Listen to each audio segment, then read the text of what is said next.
Баткен облусундагы сот Тажикстандын эки жаранын Аскар Юнусов менен Абдразик Кахоровду өмүр бою эркинен ажыратты. Алар тынчтыкка каршы кылмыш кылуу жана талоончулук беренелери боюнча күнөөлүү деп табылды.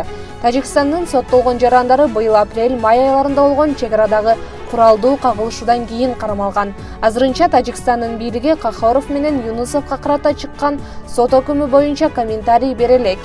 Аскар Юнусовдун атасы Абдулазиз Юнусов өкүм 14 сентябрда чыкканын билдирди. Анын айтымында сот отурумдары жабык өтүп, сот залына айыпталуучулардын жакындары киргизилген жок. Тергөөдө уулумдун куралдуу адамдардын жанында турганы тартылган видеодон башка эч кандай далили болгон эмес. Бул анын күнөөсүнүн жалгыз далили, деди ал. Кахоровдун жубайы Наргиз Жабборова сотко Кыргызстан тарап дайындаган адвокат Мелис Абдраимов катышканын билдирди. Аскар Юнусов менен Абдразик Кахоров быйыл май айында кармалган.